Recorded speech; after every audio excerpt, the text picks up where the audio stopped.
Hi hello ನಮಸ್ತೆ welcome to ಎಜುವರ್ಸ್ Ramya YouTube channel. ಯಾರೆಲ್ಲ ಹೊಸಬ್ರು ನನ್ನ ಈ ಒಂದು ವಿಡಿಯೋನ ನೋಡ್ತಾ ಇದ್ದೀರಾ, ಇನ್ನೂ ಸಬ್ಸ್ಕ್ರೈಬ್ ಮಾಡಿಲ್ಲ ಅಂತ ಹೇಳಿದ್ರೆ ಸಬ್ಸ್ಕ್ರೈಬ್ ಮಾಡಿ, ಮುಂದಿನ ಒಂದು ನೋಟಿಫಿಕೇಷನ್ಗಾಗಿ ಬೆಲ್ ಐಕನನ್ನು ಕ್ಲಿಕ್ ಮಾಡಿ. ಕರ್ನಾಟಕ ಸರ್ಕಾರ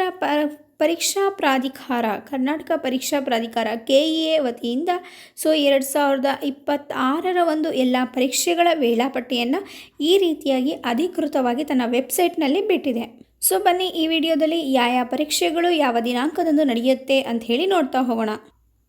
ಈಗಾಗಲೇ ನಡೆದಿರೋವಂಥ ಎಕ್ಸಾಮ್ಸ್ಗಳು CET 2026 ಒಂದು ಏಪ್ರಿಲ್ ತಿಂಗಳಲ್ಲಿ ನಡೆದಿರೋ ಎಕ್ಸಾಮ್ಸ್ಗಳು ನೀವಿಲ್ಲಿ ನೋಡ್ಬೋದು.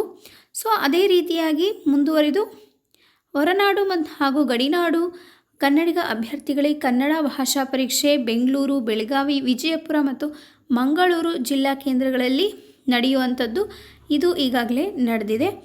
ಇನ್ನು ಅದರ್ ಎಕ್ಸಾಮ್ಸ್, ಇನ್ನು ಬೇರೆ ಎಕ್ಸಾಮ್ಸ್ ಬಗ್ಗೆ ನಾವು ನೋಡ್ತಾ ಹೋದರೆ ಮಾರ್ಚ್ 1 ನಡೆದಿದೆ.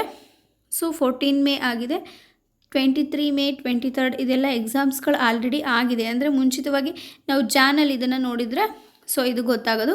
ಇನ್ನು ಅಪ್ಕಮಿಂಗ್ ಅಂತ ಹೇಳಿದ್ರೆ 18 ಜುಲೈಯಲ್ಲಿ MSc nursing, MPT, MSc AHS ಈ ಎಕ್ಸಾಮ್ಸ್ಗಳು ಇನ್ನು ಬಾಕಿ ಇದೆ. 11th October KCET exams. KCETಗೆ ಯಾರೆಲ್ಲ ಎಕ್ಸಾಮ್ಸಿಗೆ ಪ್ರಿಪೇರ್ ಆಗ್ತಾ ಇದ್ದೀರಾ, ಆ ಒಂದು ಎಕ್ಸಾಮ್ಸಿನ ಒಂದು ಡೇಟನ್ನು ಇಲ್ಲಿ ಅನೌನ್ಸ್ ಮಾಡಿದ್ದಾರೆ. KCET ಅಕ್ಟೋಬರ್ ಇದೆ, ಇನ್ನು ಸಮಯ ಇಲ್ಲ. ನಾವು ಓದಿನ ಕಡೆ ಇನ್ನೂ ಹೆಚ್ಚಿನದಾಗಿ ಗಮನ ಕೊಡಬೇಕಾಗತ್ತೆ. ನವೆಂಬರ್ 21 M.Pharma ಮತ್ತು Pharma D ಈ ಎಕ್ಸಾಮ್ಸ್ಗಳು ನಡೀತಾ ಹೋಗುತ್ತೆ. ಇದಿಷ್ಟು KEA ಅವರು ಬಿಟ್ಟಿರುವಂತಹ ವೆಬ್ಸೈಟ್ನಲ್ಲಿ ಬಿಟ್ಟಿರುವಂತಹ 2026 ಪರೀಕ್ಷೆಗಳಾಗಿರುತ್ತೆ. ಇದೇ ರೀತಿಯಾದಂತಹ ಮತ್ತಷ್ಟು ವಿಡಿಯೋಗಳಿಗಾಗಿ ನನ್ನ ಒಂದು ಯೂಟ್ಯೂಬ್ ಚಾನಲನ್ನು ಸಬ್ಸ್ಕ್ರೈಬ್ ಮಾಡಿ, ಬೆಲ್ ಐಕನ್ನ ಕ್ಲಿಕ್ ಮಾಡಿ. Thank you for watching.